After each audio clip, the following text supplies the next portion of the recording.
l'éducation nationale.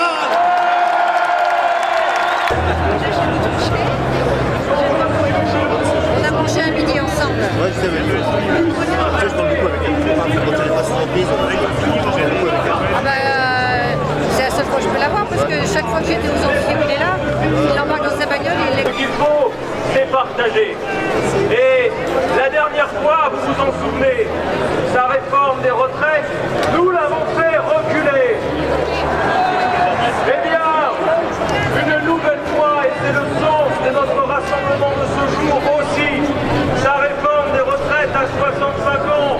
Il est temps pour nous de reprendre le flambeau des grandes conquêtes du mouvement ouvrier. Celle pour la diminution du temps de travail, celle pour le temps libre. Avec Jean-Luc Mélenchon au second tour, cette élection présidentielle faudra aussi référendum.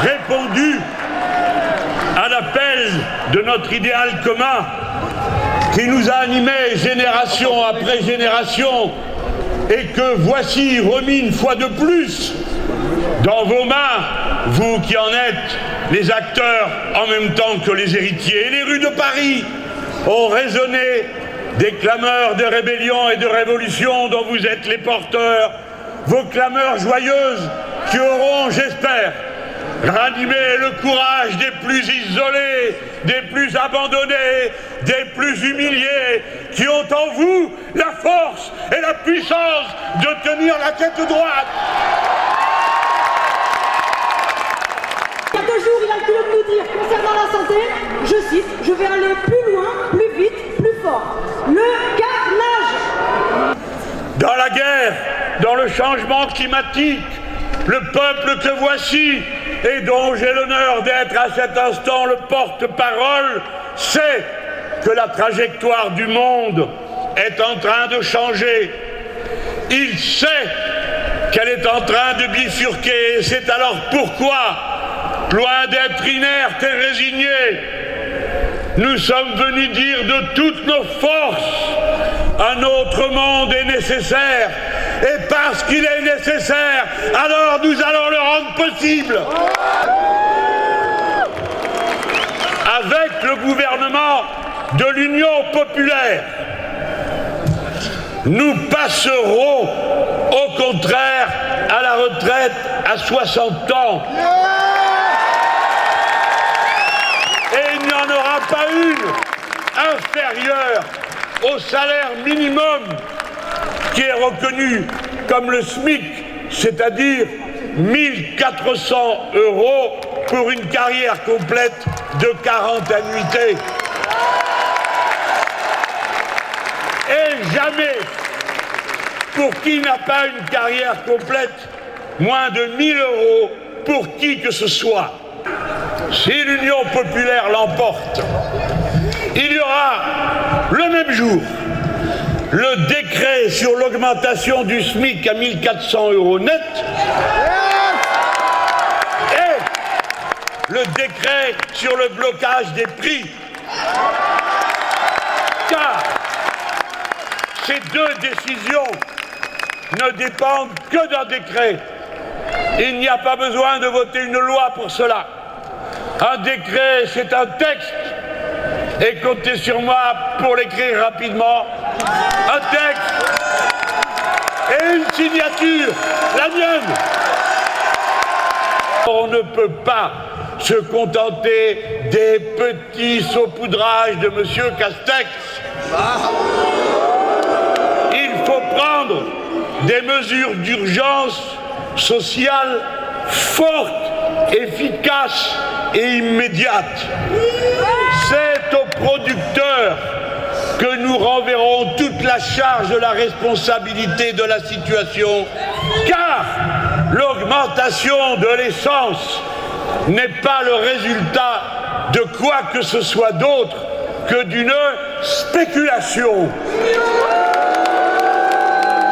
Et si les très intelligents qui ont inventé cette idiotie qui s'appelle le prix de gros pour l'électricité en Europe, qui fait que quelles que soient les conditions dans lesquelles nous produisons de l'électricité en France, en définitive, nous la payons parce qu'il y a un prix de gros au prix de l'usine qui coûte le plus cher, qui fonctionne au gaz ou au charbon, je ne sais où en Allemagne. L'école, après qu'ils aient saccagé l'hôpital, après qu'ils aient failli détruire toutes les grandes entreprises nationales du pays, et pour certaines, ils y sont parvenus. L'école est leur toute prochaine cible. Ils ont commencé sur la base des directives qui arrivaient de la Commission européenne, d'abord à transformer l'université en établissement autonome, blablabla, bla bla, tous en ruine. Et puis ça a été le lycée, le collège et maintenant l'école primaire. Partout, vous ne pouvez pas dire « je ne savais pas », parce que Macron vient de vous l'annoncer haut et clair. Et en ce sens, cela permet enfin qu'on débatte dans une élection ou bien qu'on s'en préoccupe des sujets de fond qui constituent la nation française, parce que c'est l'école qui fabrique le peuple français et rien d'autre. Selon M. Macron, les enseignants travailleront plus longtemps. Pourquoi? Sait-il seulement combien de temps ils travaillent?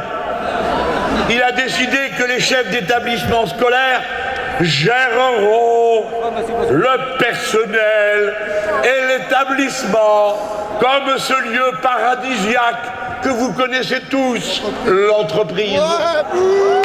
Mais l'école n'est pas une entreprise. Il a décidé que tous les établissements seront autonomes. Vous comprenez? Il y a un marchand de pizza et un autre marchand de pizza.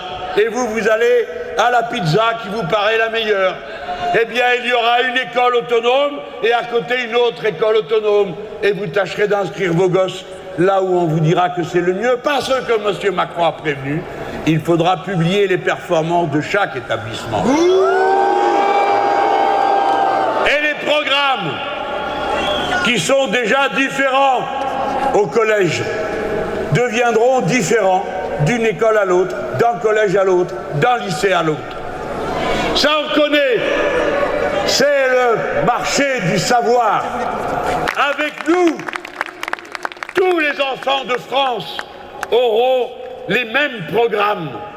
L'école sera reconstruite avec les recrutements et les augmentations de salaire nécessaires pour les enseignants. Parcoursup sera aboli. Tous les diplômes auront une valeur nationale ou bien ils seront supprimés.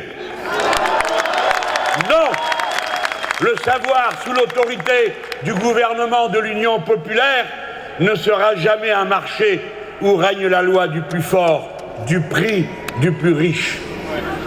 Le peuple de France, né de l'école publique, l'école de tous, l'école pour tous, obligatoire, laïque et gratuite.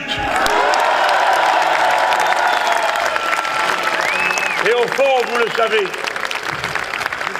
beaucoup d'entre vous ont assez vécu et supporté pour le savoir peut-être même mieux que moi.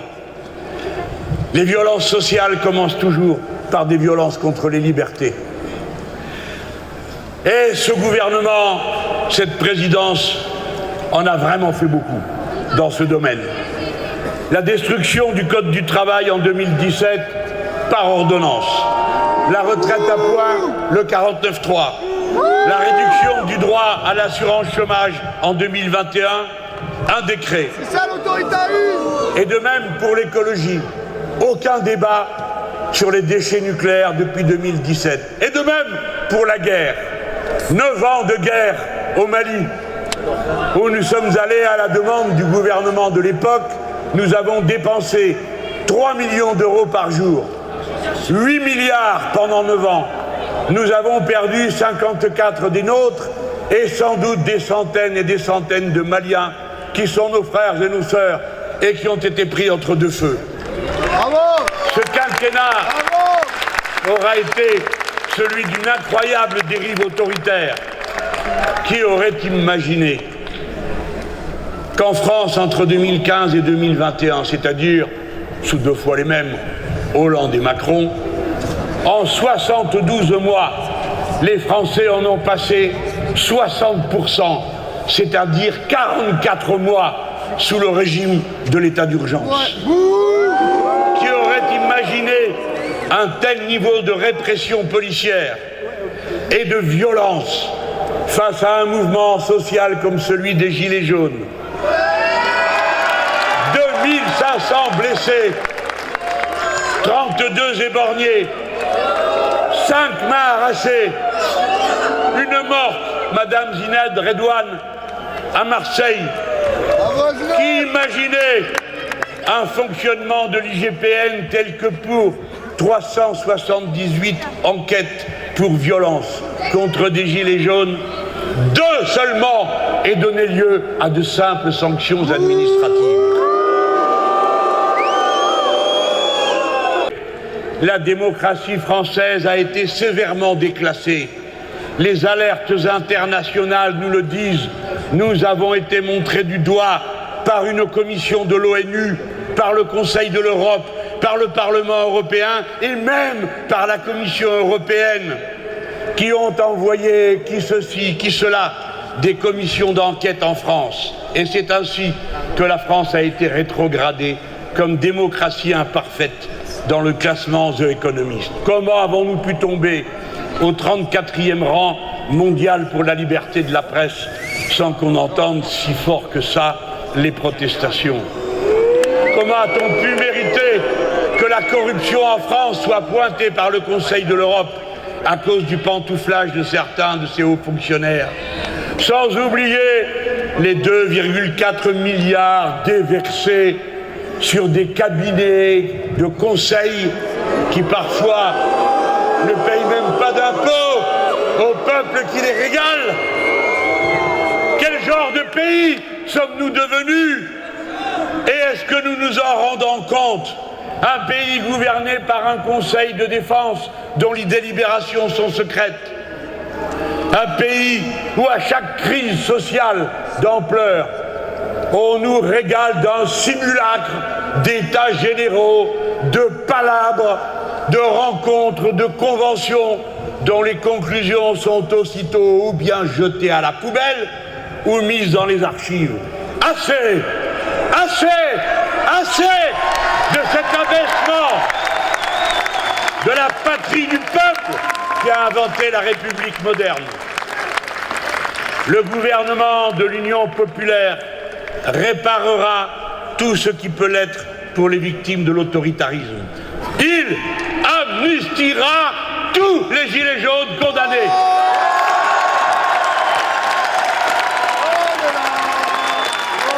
Il garantira et s'assurera du reclassement et de l'indemnisation des victimes d'amputation et d'éborgnement dont la vie a été brisée par la violence policière.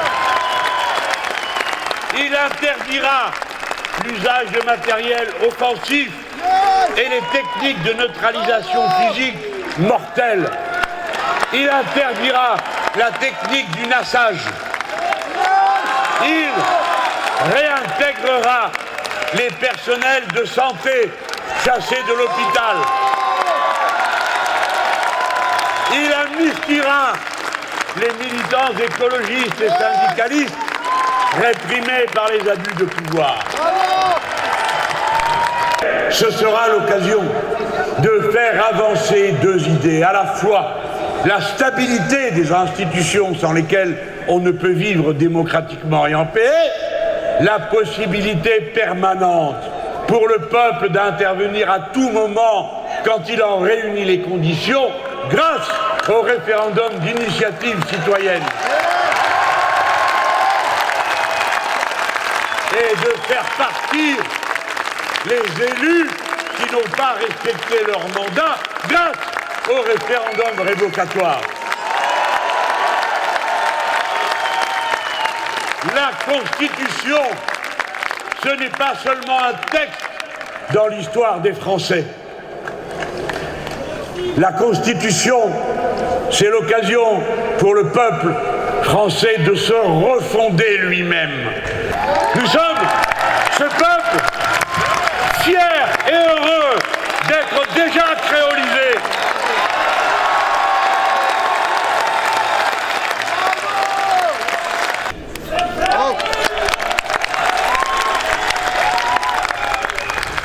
Voici, au bout du compte, la leçon de tout ceci. L'ordre du monde va changer. Beaucoup. Dans 10 ans, ce que vous avez sous les yeux sera profondément remodelé. Le changement climatique aura frappé.